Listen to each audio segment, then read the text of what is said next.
You're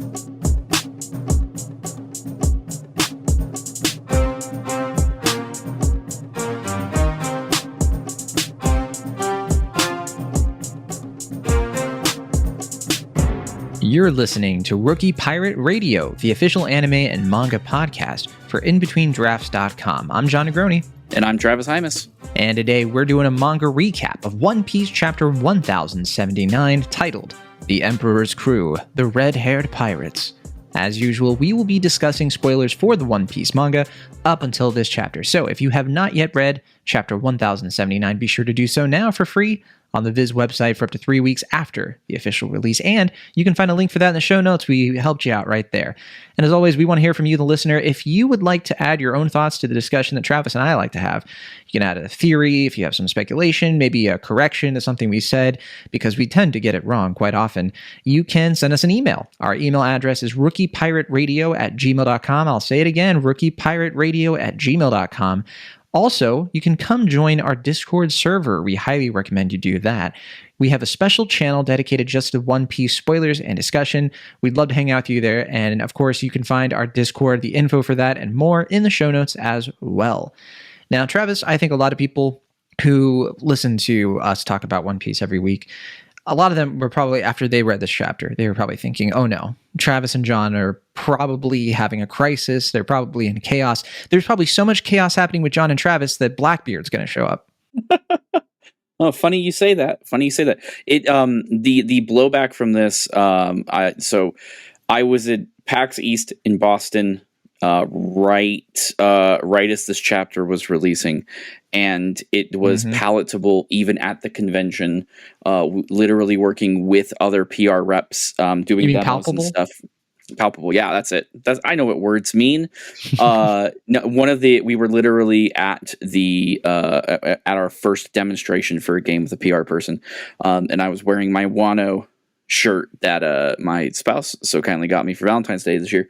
And before any business was conducted, we had to stop and have like a 5-minute discussion about the chapter. She was like, "Did you watch it? It sounds like did you read it?" People's observation hockey were quite heightened at PAX East, apparently. They could spot you. So much. I could dedicate an entire episode to how many people took pictures or had straw hats and took pictures with each other. It was wild. Amazing. This was a momentous chapter. So yeah, you went at an opportune time. That is for sure. Now I'm going to go over the main beats of chapter 1079 for sure. But first, I wanted to do something, a little bonus treat for the listeners here. I want, if you're listening, okay, imagine the anime Naruto. Imagine the scene where Pain hovers over Naruto, and now just have that in your mind. Maybe close your eyes. Now that I have you captured 9 tails, it's time to tell you the truth. Shanks has one tapped kid in the recent One Piece chapter, and I know you're a big red hair Shanks fan, likely on account of your Uzumaki genes. True. You might ask why I have you restrained to give you this information. It's because, unfortunately for you, Shanks defeated Kid with a flying slash. In other words, a sword technique. And like me and the rest of the Akatsuki have been telling you, this is simply more evidence that he is a swordsman. Which of course means he is Mihawk's inferior. Shanks is a hockey man. A hockey man? You mean a fighter who relies on hockey? Like everyone else in the New World? Well, it's different with Shanks. He's a hockey specialist. There is no such thing as a hockey man. That is just a cope by people with agendas. But with my Rinnegan, I can see past agendas, and the only eye superior to a Rinnegan is a Hawkeye. Well, Shanks is Luffy's end goal. It makes no sense for him to be weaker than Zoro's end goal. That's basic narrative. No, Shanks is not Luffy's end goal. Luffy's goal is the Pirate King. Shanks is simply a stepping stone, a competitor. Both Zoro and Luffy will be stronger than Mihawk at the end of the series. So I don't know why you seem to think this is a good argument. Anything else? Do you think Shanks might pull out a Haki Susano? Maybe a Haki domain expansion?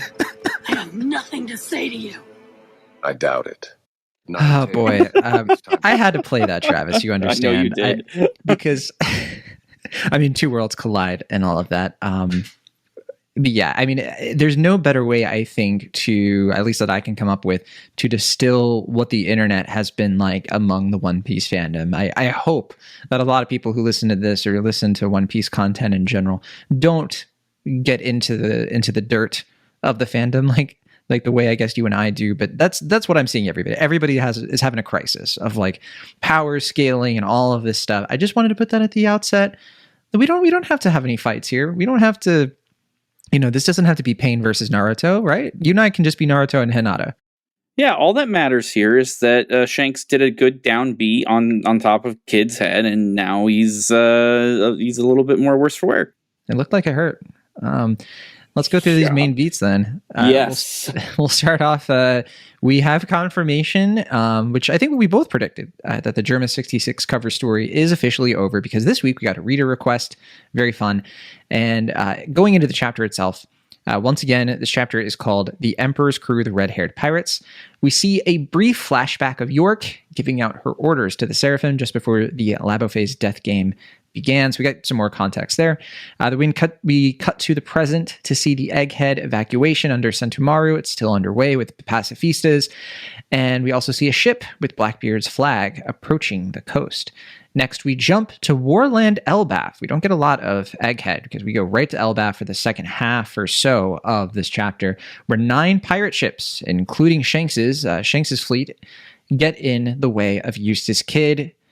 But it's confirmed that a lot of these ships belong to some relatively weak pirates, at least by New World standards. And Shanks quickly reads up on Kid's SBS and decides to face the supernova himself, just as Kid prepares his strongest move, the damned punk attack that he used on Big Mom back in Wano. And it looks like Shanks has advanced future sight. So advanced, he's able to see forward in time enough that what Kid is essentially doing is he's using his magnetism to bring the ships closer together so that he can in one shot wipe out the entire fleet.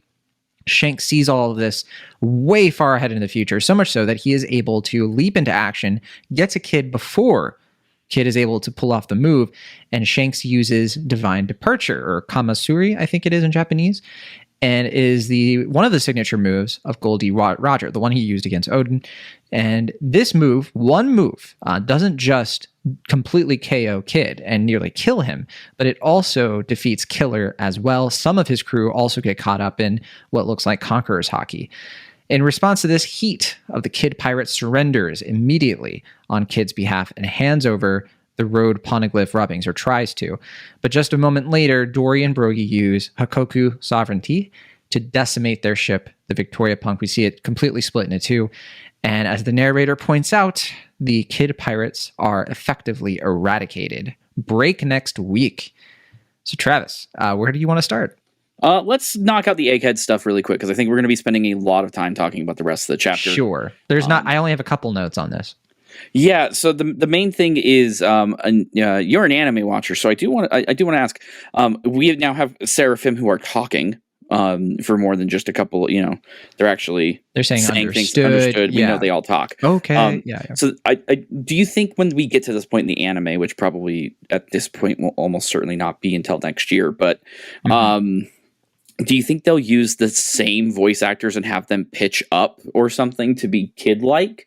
Or will they have different voice actors to be children? I haven't even thought about that. And I like the idea of it being the regular voice actors, but maybe at a higher pitch. But I could see them do totally different ones as well, because that would push the narrative that the Seraphim are their own beings. They're not just sort of mimics. They're clones, but I like the idea that, at least when we saw with Stussy too, that they're supposed to be their own well-realized, fully formed beings, and I like that for the Seraphim more than them just being robots. In fact, I would even say here, if there's one thing I got out of this that I wasn't expecting, it's even more confirmation that Snake seems to be the most, the one with the most personality. She has been the whole time, but we see even more of it here. She's the one who seems to be in charge of the Seraphim almost, because she's the one who's answering to York, and she's the one that York trusts to petrify her and undo it and everything like that. So it's interesting. I know we had S-Hawk say too, or Zoro said about S-Hawk that he has some humanity in him. So we shouldn't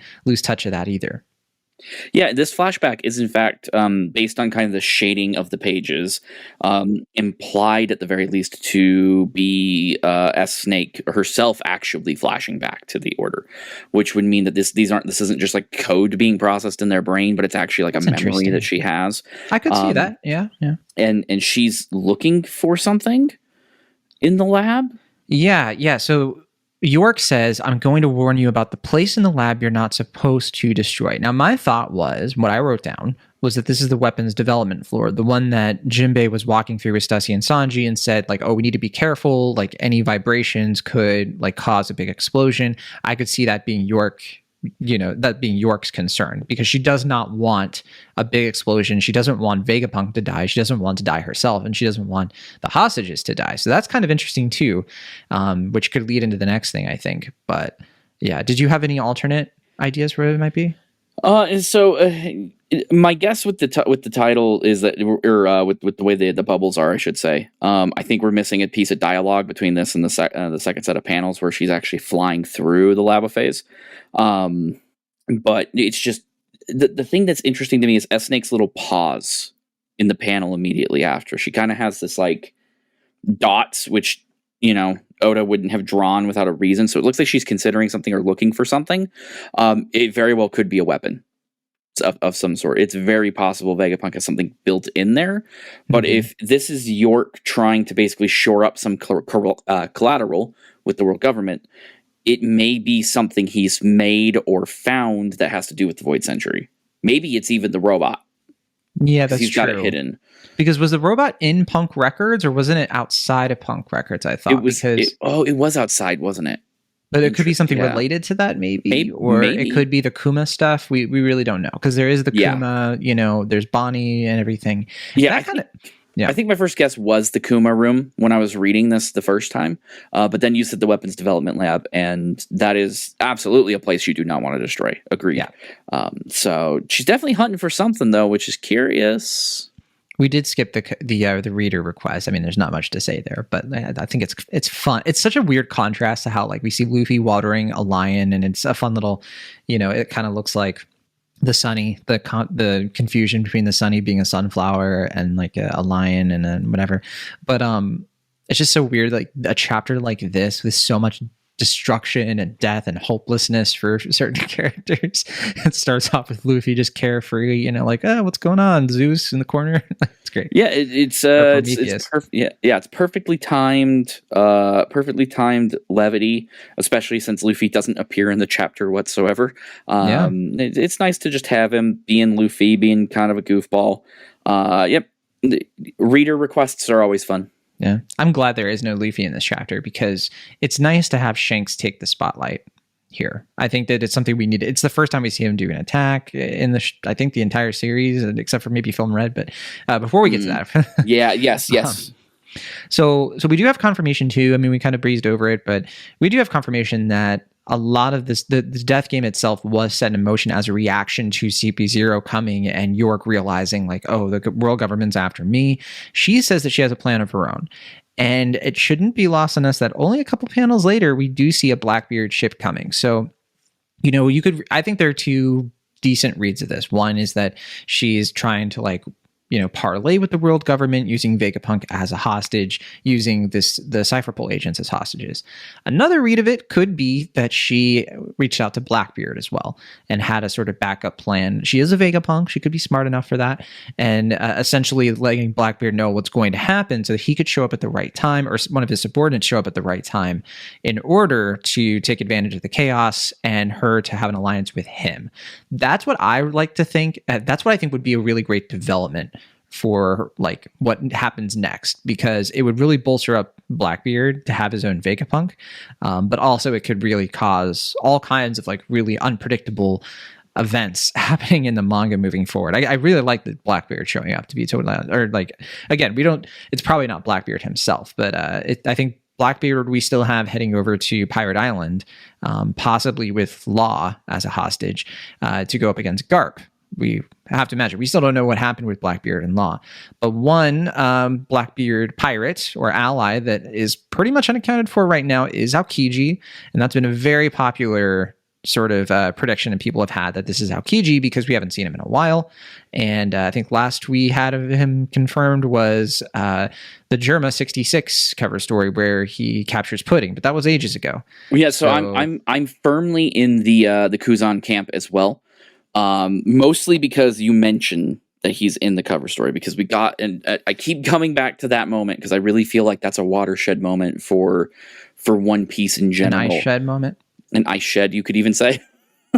Because we know where Van Augur is, and Van Augur is the other person who was with Kuzan. So at some point, Van Augur catches up with Blackbeard, continuing to hold Pudding. That that they have not gone back to Hachinosu to where they can store her or anything. So at some point between the cover story that we saw and the fight with Law that began, and personally I hope Law's okay, Kuzan had to have split off of that. So I think it's a perfectly viable idea that they caught up with Blackbeard, delivered the package, and Kuzan either caught word of what was going to be happening, since we know that the events of Egghead were set in motion while Wano was still happening. Yeah, an alternate thing is that Caribou could be leaking information to Blackbeard. Correct. Yes, yes. There's some clues that's been the case for a while. Absolutely. And Deus Ex Caribou, I was definitely getting there. Mm-hmm. So something tipped him off to need to go to investigate. It just would make sense for another military man who might have information on this base to be potentially a spoiler for the world government here. Because we don't know what Kuzan's motivations are, and since a lot is coming to the table about the world government and the Science Guild and all of this work that's been done, I think it would be an appropriate time for him to re-enter the story now. Not necessarily as an ally, not necessarily as an enemy. I don't think this is just like a big crew of Blackbeard pirates to add chaos. That's what the Straw Hats are supposed to do. This entrance is definitely with purpose. Though, I do like the York trying to join up idea, because she would make a perfect Blackbeard pirate with just the level of gluttony on display. Yeah, and of course she has a lot of secrets. It is possible that, because Blackbeard might be a little bit losing faith in Pudding, being the person who can read the poneglyphs, and if York knows more about the poneglyphs, or through, like, we don't know what they've figured out with the Void Sentry, it's possible that he wants somebody who knows more about that stuff to help him, maybe somebody who could help him awaken that ability for Pudding. Or if we get to the point where Pudding gets out of his hands and is saved, or by somebody else, then York could be his conduit to the poneglyphs moving forward from there. So either is possible. Bonnie is on the island, of course. Bonnie could easily. You might want Bonnie to age up Pudding. Age up Pudding. Yeah. Get the third eye, solve that problem. And and clearly, like I said, we don't know. Like I've said before on episodes, we don't know the full extent of what Bonnie's devil fruit could do. That could be a devil fruit that Blackbeard has interest in anyway. In fact. Probably worth noting, there's just a ton of devil fruits on this island. There's two big ones that he has to know about. Not has to, but he probably knows that Bonnie is there, and I think Bonnie has been in his clutches before, but he didn't have Pudding already. And it has been. We've known for a while that the problem with Pudding is that she hasn't awakened the ability yet to just like read anything, the voice of all things and all that. Now, when it comes to him wanting Vegapunk also has a devil fruit that's probably extremely appealing to Blackbeard, which would make sense why York wouldn't want him as a hostage and not want him to be dead. So yeah, I like that read better, because the idea of like her trusting the world government at this point just doesn't seem to fly very well. But I don't know if and I think that she could be working with Caribou. I still think that Caribou is helping her, because somebody had to have taken down all the cameras. But we'll see if that bears fruit. But also, Caribou could have been her connection to Blackbeard. Caribou could have been the person who'd been like, I know how to get in touch with blah blah blah. And so I haven't discounted him yet. No, I think that's I'm pretty sold on the Caribou is a Blackbeard pirate. I would love the plot twist of it being he's the actual 10th Titanic commander. I'm still a believer in that a little bit. That's funny. I mean, he has a pretty high bounty when you think about it, for someone who's been a very Caesar clown type character.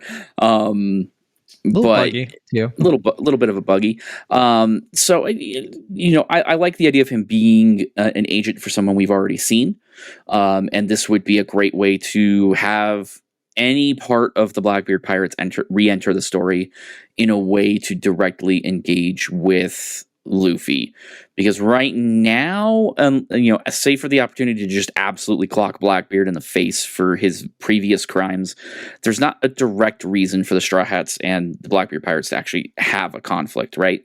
I have seen some people say like, oh, it's got to be Kuzan, it's got to be Aokiji because then he's going to help the Straw Hats, and I don't know if that's really like.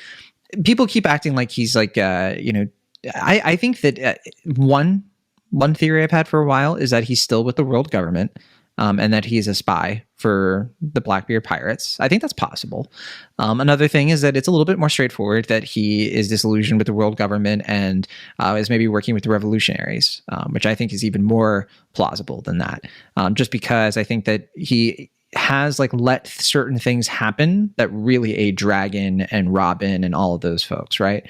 So the idea that he's just like fully aligned and fully in allegiance with Blackbeard, I just don't see that. But that doesn't necessarily mean that his interests align with Luffy's, if that makes sense. I could see him being a help, but not really like an intentional help, honestly, because I do think that he has a reason for helping Blackbeard right now that maybe we don't have the full context for yet.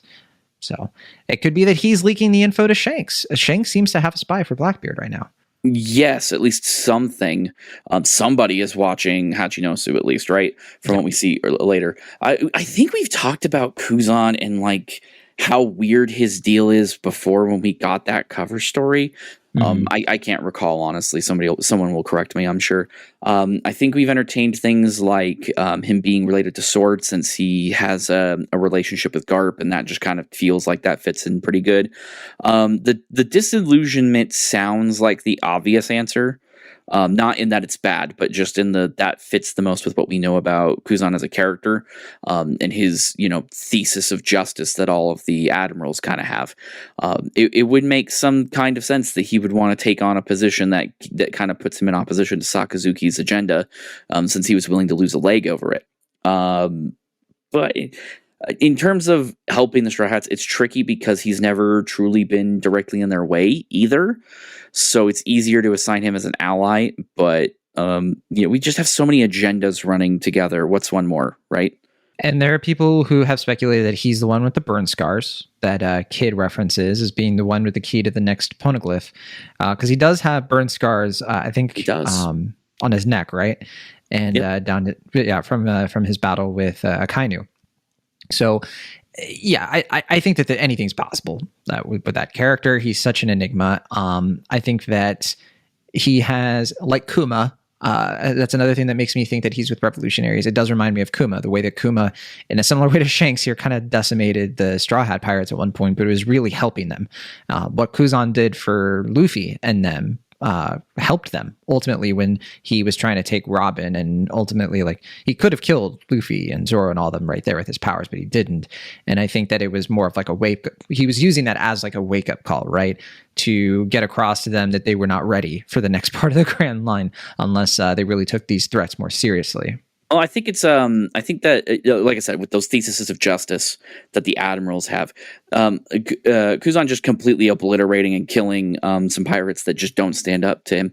That goes against his own ideology. He would rather do Saul a favor and see if Nico Robin can find a place to justify his own sacrifice, right? Because he also thinks Saul is dead, as far as we know, he knows. But doing that, letting her go and everything. Again, it's one of those things where I doubt he's directly helping Luffy or even has any kind of attachment to Luffy beyond, hey, I have respect for your grandfather, as much as it is like he has his own personal morals that he's applying to the situation. And the one thing that I will say is that whatever he is doing, I feel like they're still in line with those morals, whatever they may actually be, if it is him on the boat at all. Him having a confrontation with Kizaru, I know some people have looked at that and said, well, I mean, Kuzan wins, he went up against Akainu and blah, blah, blah. I've always kind of assumed that Kizaru is a lot stronger than people give him credit for, but it's just kind of lazy. Like he doesn't have that like drive or ambition. I think you and I have even talked about that, to the point where like he will certainly like do what he's told to do his duty, but he doesn't have that like proactiveness that a fleet admiral is, I think, expected to have. And so I don't necessarily think that, him versus Aokiji is going to be some sort of simple fight at all. In fact, I think that it would probably be very similar to Punk Hazard, where it would be like days and days of fighting, and the winner could be a coin toss for all we know. At the same time, you could look at that and say, well, does he have the drive to actually go through with that? Or would he just sort of, stand down? The problem is that he has an elder with him. And so that makes it even more complicated. So I think either there is no confrontation whatsoever with these characters, or, there is some sort of like passing skirmish or something like that. I genuinely don't know what we're in for, because it looks like that ship is it's going to be there before the world government shows up. I kind of like the idea too of like Kuzan coming up to Luffy, maybe they're not going to be enemies or anything, but they're not necessarily allies, but him just kind of warning him of like what's going on with Blackbeard, because Luffy hasn't really been clued in on with like the goings on of Blackbeard more recently.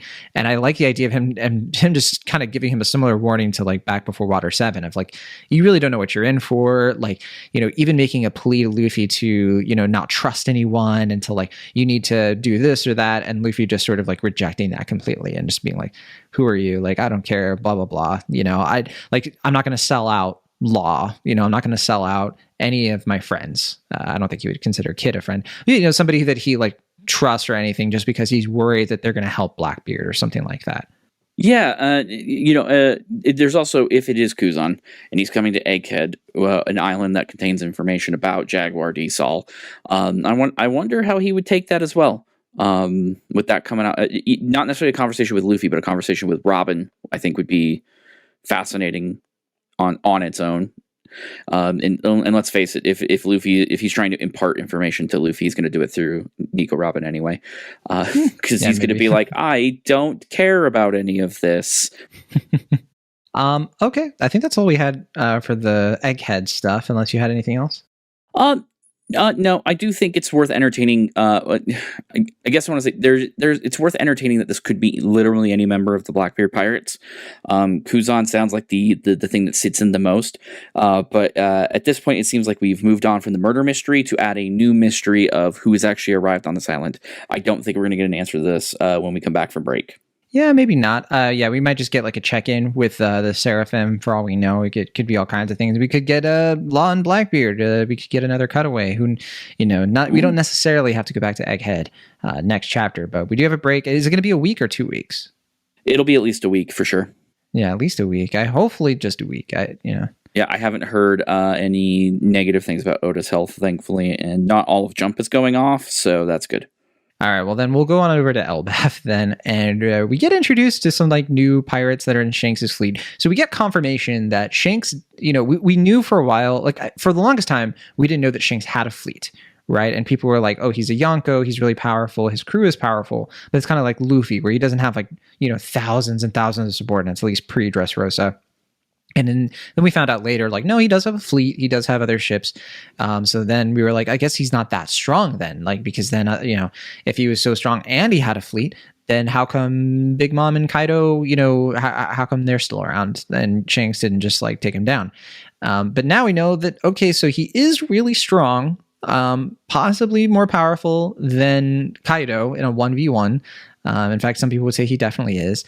And yet he has a very weak fleet. Yeah, so he has pirates who would apparently would be dead if it wasn't for him. We have the captain of the Puddle Pirates, the social club band leader Fugar the Adventurer. We have the princess of the Bourgeois Pirates, Pururu the Brave, who is apparently I think isn't Cavendish from the Bourgeois family or something like that. I thought maybe there was a connection between them. Kingdom, I believe it is. Yeah. Okay. There might be a relation there between her and Cavendish, for all we know, or at least like they're from the same place. Who knows? Who knows? But I like this. Because for the longest time people have been saying like Shanks is evil. Like that's going to be a big twist. We're going to find out that like no, Shanks, he actually over time has become kind of a ruthless, dastardly pirate, and like he works with the world government. He's like cozy with the Five Elders and all this stuff. So I do think that like we have gotten the strong implications that he's a celestial dragon. because he was found in a treasure chest after the God Valley incident. And so people speculate that he's part of the Figureland family. We don't know a ton about that yet, but people are saying like, oh, he's been a celestial dragon all this time. That's how he had an audience with the Gorosei. But people have also speculated that he's going to be evil. He's Endgame. He's Luffy's end goal or something like that, which I don't know about that. But I do think that there's something to be said about the fact that we're in his head for once, right? We see his future sight. We see his real priorities, his motivations. It's not ambiguous. He genuinely wants to protect his friends, like we said in the very first chapter of the manga. So I just appreciated that. I appreciated that we can maybe sort of hopefully put to rest the idea, like, okay, like Shanks is not like a saint, He will straight up murder somebody, but he is somebody who has like a code, right? He has integrity. Yeah, it's one of those things that's consistent with his character, and one of the joys of this series is that it stays pretty consistent. For me, I've questioned for a while what Shanks's agenda is supposed to be. Not necessarily that he is evil, but that he isn't necessarily just chasing the One Piece, for example. I have a theory about this. He's got to be doing something. I've settled on Roger left instructions for certain people for some reason, to kind of help guide certain aspects that they need to happen. But what is your theory? My theory would fit with that. So my theory is that Shanks knew he could not go after the One Piece until the new era had arrived. And that would be symbolized by something like Luffy defeating Kaido and Kid and Law taking down Big Mom. I think that he could have this entire time, if he wanted to, he could have taken down Big Mom or Kaido. I genuinely believe he would have found a way and would have done that. But I think he kept them around for a reason. I think that he needed there to be 4 emperors. I think he needed there to be that sort of power, because if he did everything too early, or if he tried to become king or whatever, it would create a power vacuum that the world government would use to inflict huge amounts of tyranny on everyone, and he wouldn't be able to get the One Piece yet. So I do think that Shanks has an idea of what's required to find Laugh Tale, and that even if he has all the power in the world to do it, his motivation isn't to build the strongest fleet. His motivation isn't to just go after the One Piece or take down whoever comes up. I think he is clearly aware of how powerful the world government is and understands that as long as there are emperors around, before a new era can come to replace them, he kind of needs them to be in place. And so that is like where I stand. I think that he's just been biding his time. He's sort of like the Generation X of the story. He's the transition between the Roger era and this new era, and kind of keeping everything in balance. I think there's a reason why Oda has always said that he relates with Shanks the most, because Shanks is almost like this presence of like, this person who facilitates like, the next generation of people with potential. I think Oda sees himself that way with a character like his relationship with Luffy is kind of like the relationship Shanks has with Luffy. It's why whenever we see Shanks getting real character development, it's with younger characters and like shepherding, and all of that. So that's why I never thought that he was evil. I just think that he is a realistic sort of, next stage, like he's going to represent the next stage of, essentially like if Blackbeard ultimately comes into his own and manages to defeat Shanks, I think that that's going to like obviously raise all the stakes. It's going to make it so that Luffy can't return the Straw Hat too early, because like that doesn't work because he's Straw Hat Luffy.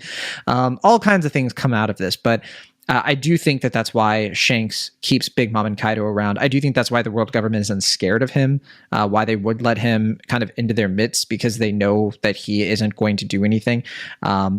So that's where I stand. Do I sound like I'm losing my marbles? What do you think? No, that seems to be kind of the job that he's been doing, because he's been spending a lot of time peacekeeping, right? He doesn't want Whitebeard going to war. He doesn't want Blackbeard going to Wano. Any of that.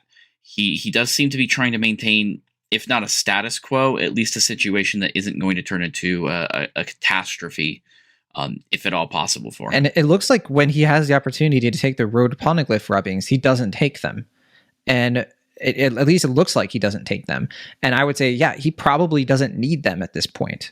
is my assumption there. He probably already knows where Laugh Tale is. He probably already knows what he's supposed to do. He probably figured it all out ages ago. And he's just like, whatever, that's not what I've been waiting for. That's not, that has nothing to do with me. Makes sense. I could see that.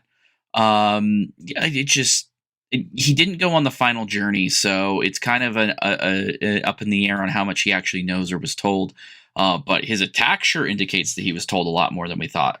Well, and he was there while they were collecting the road poneglyphs, right? He was there during that process. He wasn't in the last stretch, but yeah, I mean, he's had 20 years to finish putting the pieces together if he even needed to do that. I could see it being like he knew how to get to Laugh Tale the whole time because he was with them and he knew how the road poneglyphs worked, whatever it was. And his thinking was, I'm just going to build my own crew. I'm going to be a pirate. I'm going to enjoy my life, and I'm going to, live the life that Roger didn't get to live, and sort of be the effective disciple in that way, be the Robin to Roger's Batman or something like that. Yeah, that makes sense. It's a good point about him getting to live the life basically Roger didn't. That's a good note on that point. You think he's got to be so sad. Anyway, so that's kind of my theory on that, and why I think that he just like protects people and has his friends, and we'll see if that bears. I mean, I could be totally off here, but yeah, I mean, it should be noted that I kind of joked this earlier that he reads Kid's SBS, but I do think that it looks like Kid is out of the running for the One Piece is clear, but we did get that SBS where we got his backstory, and a lot of people looked at that and were like, oh, this does not look good for Kid. That his entire backstory is being put out this way. I mean, the anime might do it a little bit more service, but my thinking, or my what I'm wondering right now is, does Kid come back from this? It looks like his crew sinks to the ocean.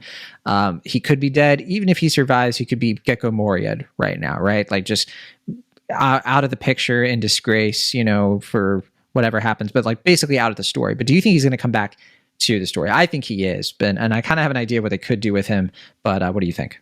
With Kid, this is where I kind of visualize him showing up. I don't think he's dead because it's One Piece, and I don't think it's something that Shanks necessarily wants to do, is leave him to drown or anything like that, or to bleed out. But the way that I think this plays out is when we get to the end of One Piece, right? Because we will get there. And as everything's resolved and Luffy's come back down from the moon, and it turns out it's made of cheese, so surprise, he ate the moon.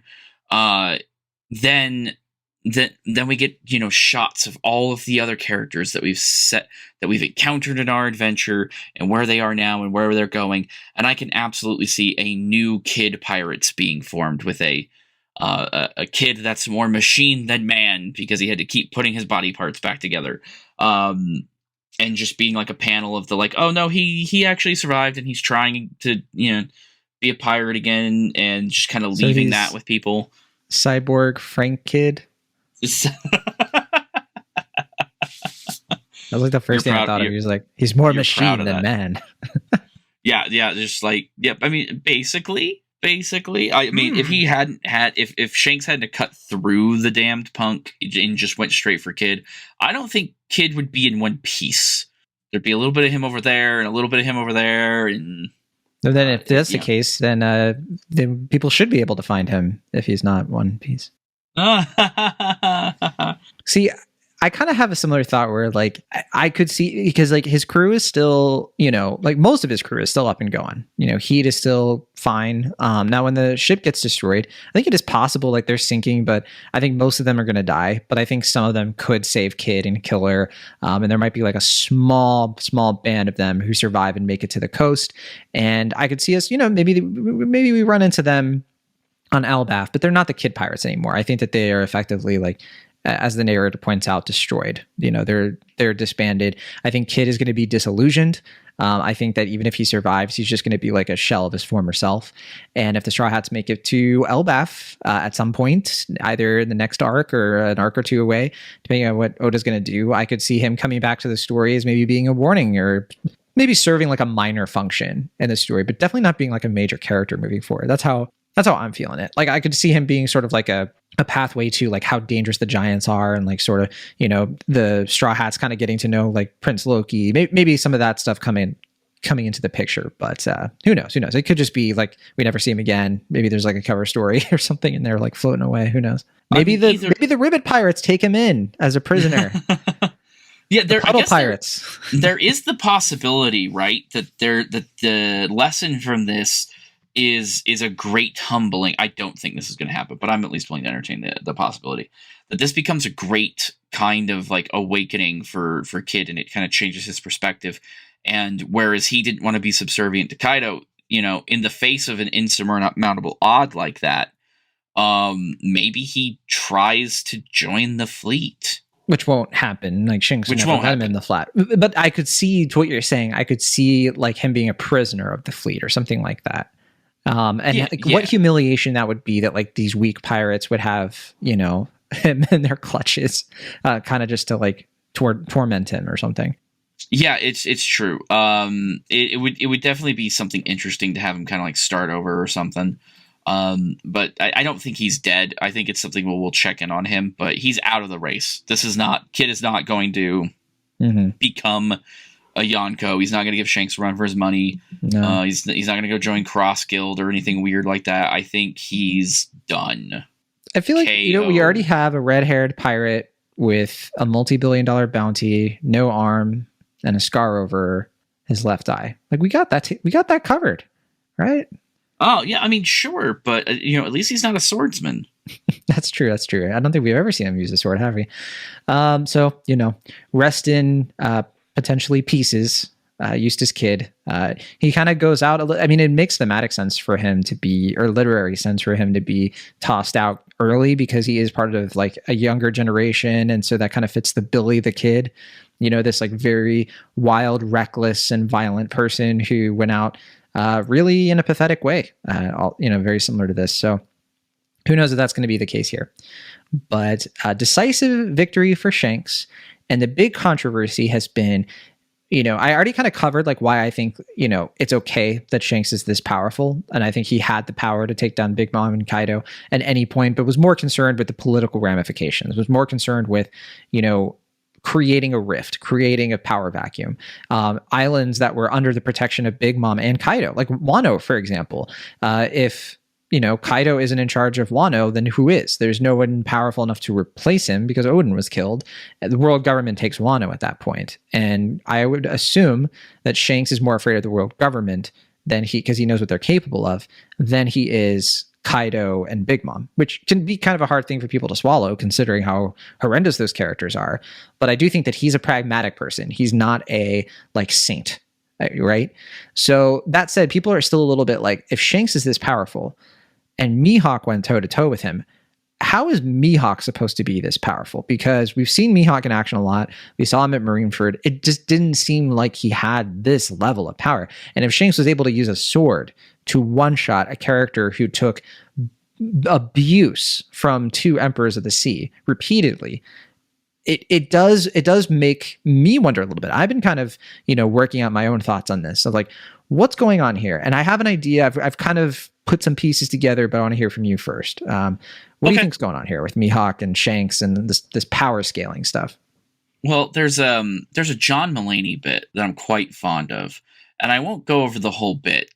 But my favorite part of the joke is at the end when John Mulaney says, and he was wearing glasses because time had passed. I did have that down. I was like, yeah, that is true. It has been a long time since Shanks went up against Mihawk.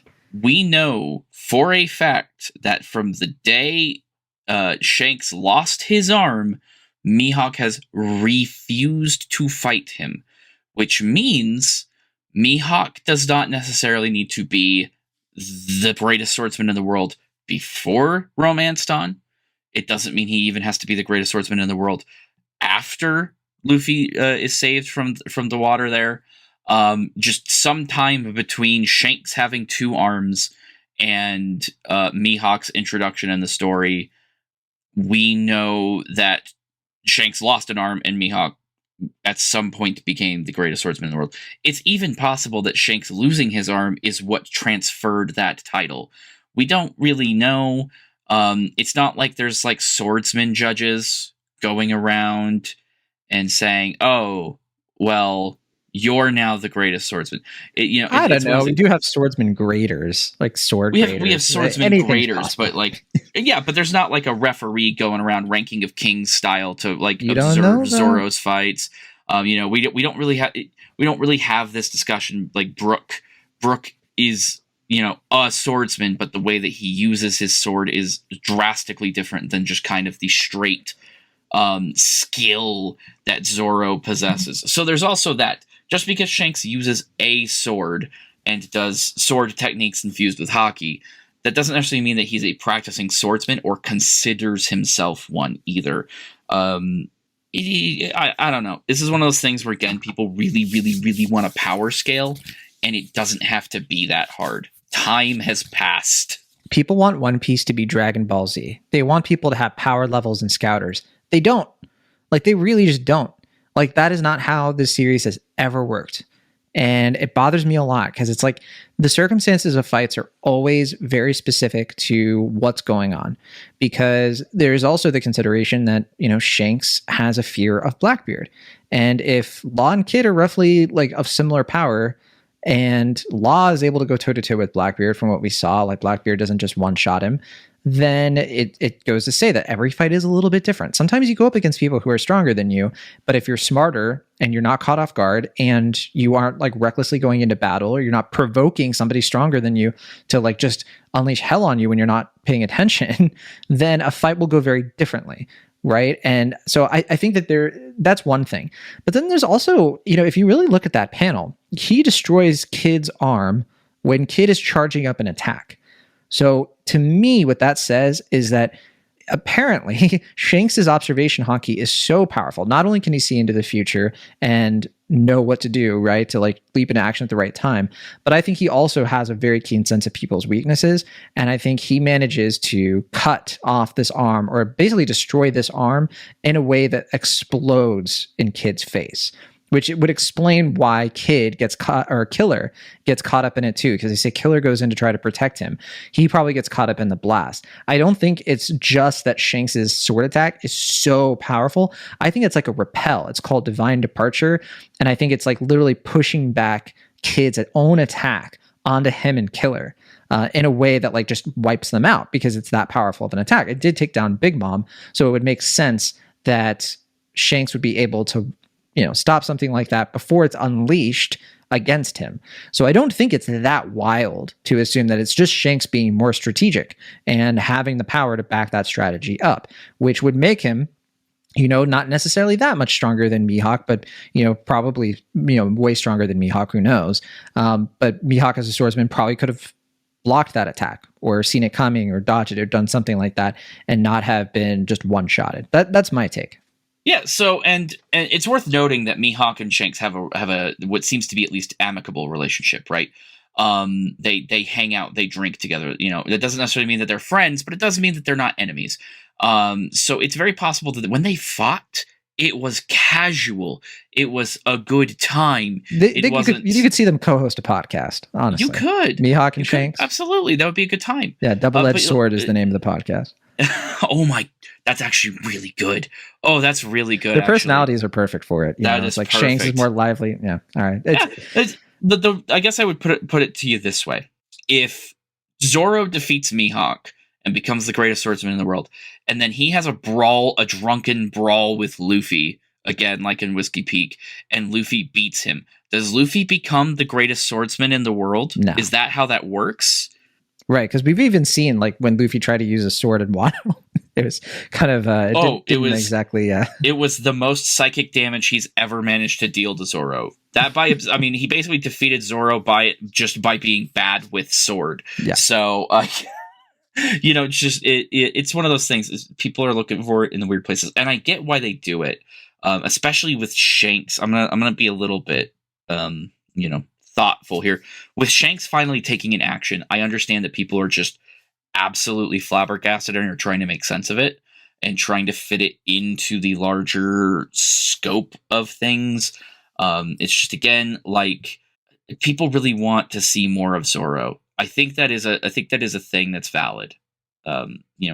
Zoro does a lot of cool stuff, but also because Zoro is so cool, they kind of have to not let him do all the cool things all the time. Yeah. And I think that sort of seeps into other things, because what the Mihawk Shanks conversation isn't really a conversation about Mihawk and Shanks. It's a conversation about Zoro, really, because Zoro, that's the wall that Zoro needs to overcome to achieve his dream. And I wholly believe that he will, especially now that Mihawk is a player in all of this. But I do think the way that that's going to be engaged is like it's not like there's going to be a tournament for it or anything, right? This might be a little bit of a stretch, but I also do kind of think that Oda is doing a little bit of like a symbolic sort of picking Kid and like these punkish, like jerk pirates who don't care about anybody, who are basically edgelords, and like making them look pathetic, just totally decimating them and sinking them. I think there's something to be said about like when we see like Heat, for example, and like they're crying and they're like, oh, don't, spare our lives, don't kill our cat, like freaking out over this. And like they've always been these like criminal pirates. They're part of gangs and stuff, and they've always tried to like punch above their weight and always tried to like seem tougher than they are. And it shows like in the way that they built up their bounties by murdering innocent people. Like Kid had a higher bounty than Luffy, not because he necessarily was more powerful for all we know. He didn't defeat a warlord, or in Luffy's case, Luffy defeated 2 warlords and defied the world government and took down the head of CP9 and so on and so on. And yet Kid had a higher bounty. Kid had at Sabaudi Archipelago, I should say. And the reason is because he straight up murdered people, and the world government had to do, save face on that. So I think it just kind of shows that like Oda kind of always had this, I think, in mind for Kid, that he was going to be the worst generation pirate with all this hubris. And yeah, I could easily see it being a thing where he was like, yeah, red hair is going to be the one that's going to just knock him down every single peg that exists. And that's where we leave it. I mean, so what you're saying here is that red-haired Shanks has dealt with a cocky bully who is overplaying his hand because he has a big, scary bounty and just wants things to go his way. Mm-hmm. And, geez, it really is just in character, isn't it?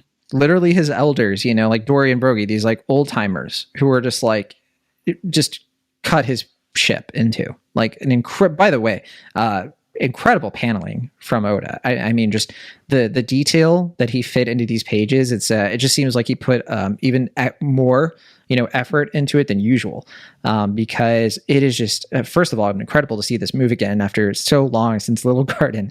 But yeah, I mean, it's poetic justice is what it is. Yeah, there's so many different ways this could have ended. There's so many different ways. And a lot of people are like, well, Shanks is finally attacking. We've seen him defend for so long. This was also a defense. This was self-defense. Mm-hmm. Not of him, but of the people he cares about, as it has always been.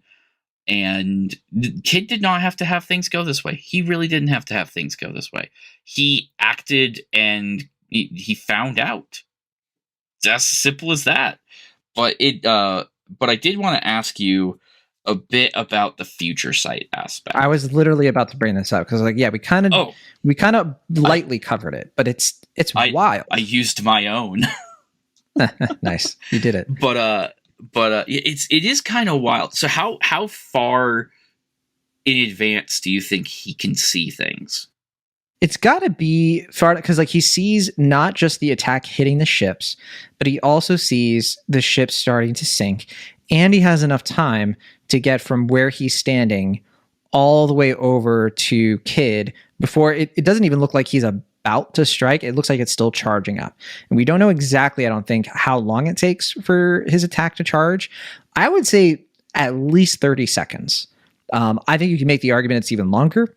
I think some people have even said it's like a whole minute, which to me is unbelievable, and would just show us that I think it's been established that Shanks has the ability to cancel out observation hockey, or that is something that he fears about Blackbeard, because Blackbeard can do, which would effectively take away probably Shanks's greatest, like really his trump card, which is probably like what makes him as dangerous as he is to the other Yonko, is the fact that he could see so far ahead.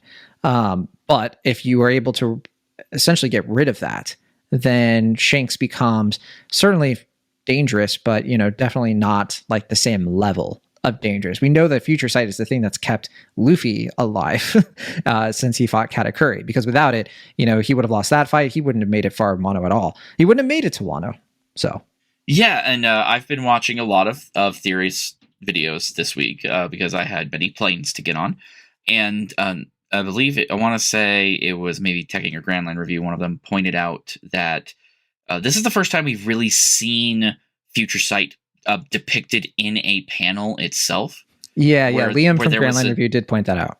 Yeah. Just it's the first time that there's been enough information to communicate visually to us, which is a kind of a fun thing that we get to see it. Yeah, because Katakuri I think was only a few seconds or something. It was like seconds, and Luffy is on par. Maybe now I don't know if it's been quantified or not now. Post Kaido fight, but at least going up against Katakuri, he was catching up to where Katakuri was. But I also don't think Luffy necessarily has mastery of what he can do with it anyway. Since he's still, he's a scrapper anyway, he doesn't necessarily need to dodge every single hit, etc., etc. But yeah, it must be just potent or visible. The thing that I think is most notable is Beckman isn't phased at all. He's smiling. He's like, oh, you must have seen some stuff, and he's just like, I'm gonna chill now. Yeah, because he's like, I don't have to do anything because now Shanks is going to take care of everything because it must be bad. Yeah. I love that about Shanks's crew is they all seem to really understand each other. Mm-hmm. I don't even like Luffy's crew love him to death, but it sometimes makes me question if they even know what Luffy is capable of. Well, I mean, I think that they do understand and trust each other enough that there was the we talked about it last week where Robin knows that because Nami screamed, Sanji's going to take care of it, and she's not fazed by that. And it is kind of similar, isn't it? They do have that same sort of maybe they don't know what Luffy is capable of, but they know that Luffy will always figure it out. That is true. That's a good way of putting it.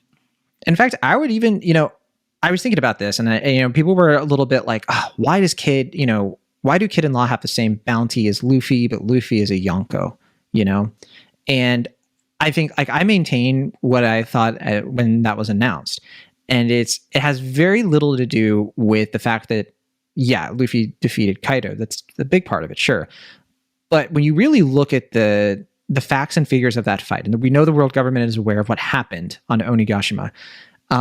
What did the Kid pirates do? Basically nothing. They fought some fodder, and Kid had to have Law's help in fighting Big Mom. And yes, they took down Big Mom together, but look at Kid's crew. They barely did anything. Killer took down Basil Hawkins. Big frickin' whoop. Meanwhile, the Straw Hats literally took down the Toby Roppo and two of the lead performers and Kaido. That is such a big, huge difference in the crew's ability, collective ability, because you have literally Jinbei 1v1ing possibly the strongest of the Toby Roppo. Brooke taking down the numbers. Robin took down Black Maria.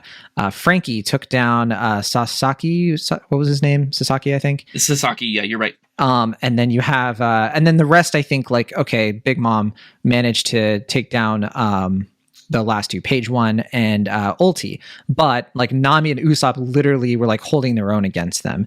And they facilitated with Otama's help, managed the whole scheme to get the gifters. I mean, you can go on and on, right? The fact that Sanji and Zoro took down King and Queen.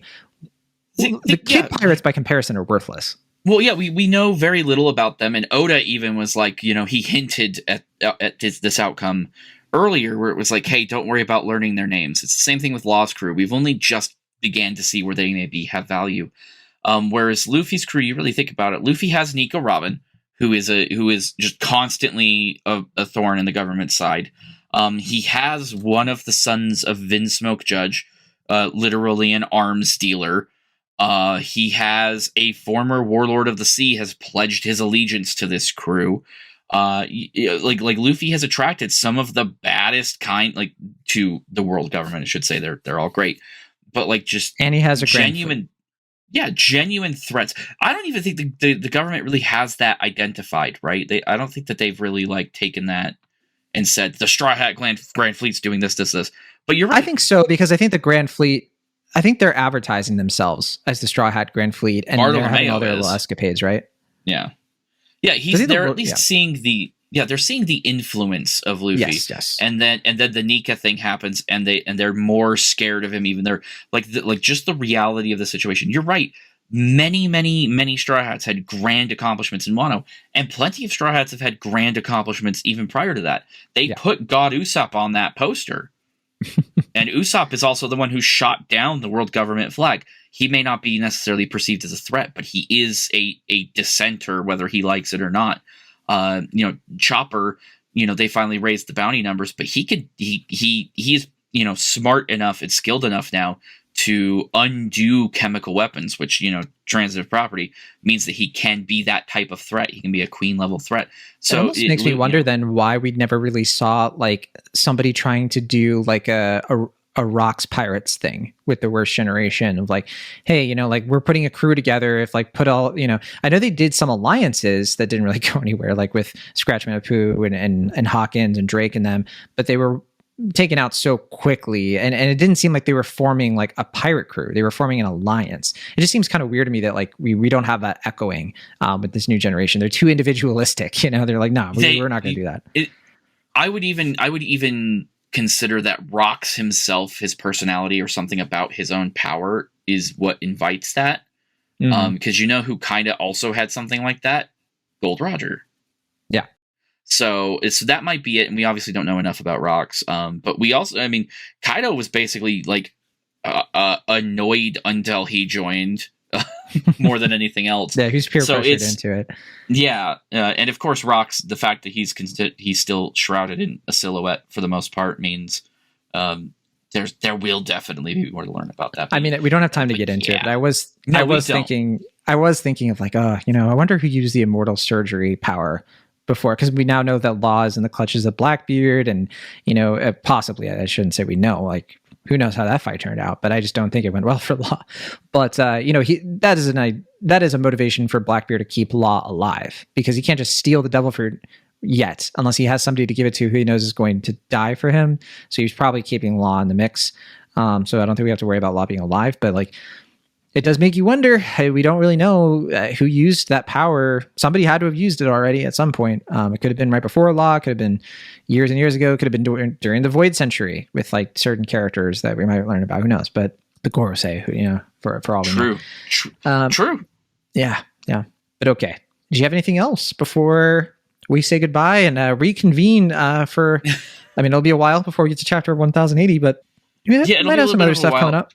I know we mentioned before that we're seeing a lot more Shanks, and clearly he's an active participant in this. You love to see it, but you love to see it. Do you still think Elbaf is next, based on this?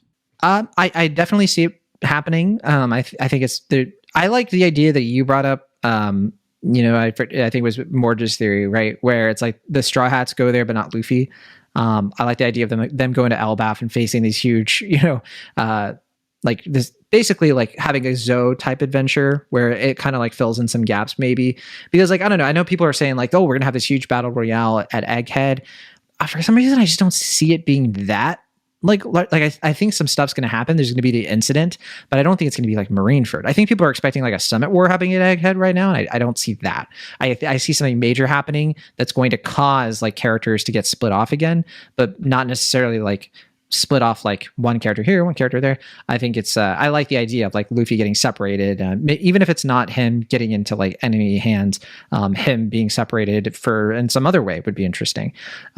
But for the time being, I do think that it makes sense for that. They're building up Elbaf right now a lot of like, this is no small thing. Like, look at how powerful these warriors are, and they're about to be surrounded, but it would make sense for, if the Straw Hats go without Luffy, the tension's going to be a lot higher. There's going to be more emphasis on Usopp probably making his way there and maybe taking charge, and that could be such an interesting arc for him. So what do you think?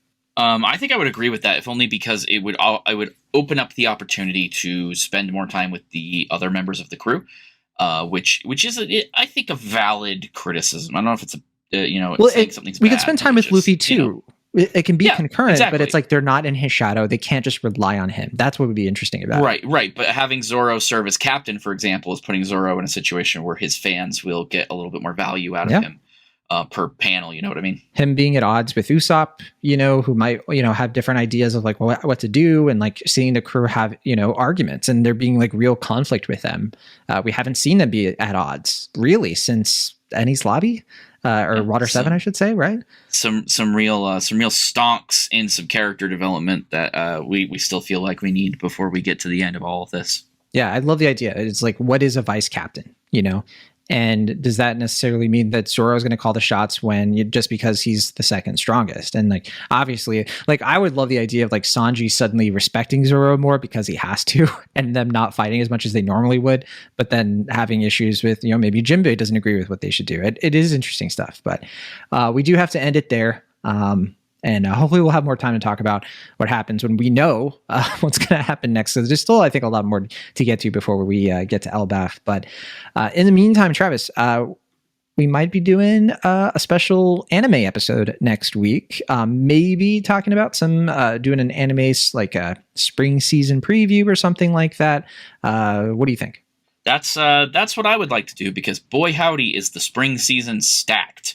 I haven't looked into it yet. I've just heard, of course, from you and Allie and other In Between Drafts crew that it's going to be huge. And I want you all to educate me on what I need to be looking forward to. So if anything, this would just be a fun episode to do for my benefit, selfishly so.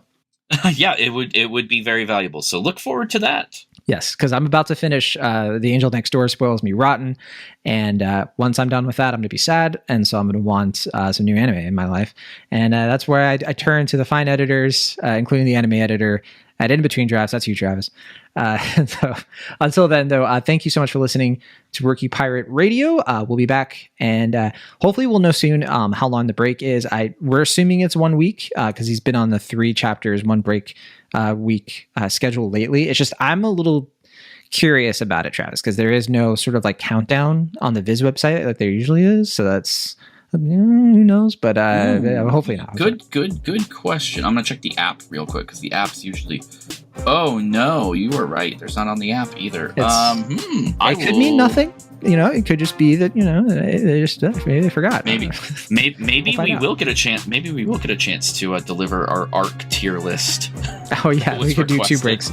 Yeah, for those of you who don't know, if we don't have a manga recap, we do other filler content, but it's not bad filler, obviously.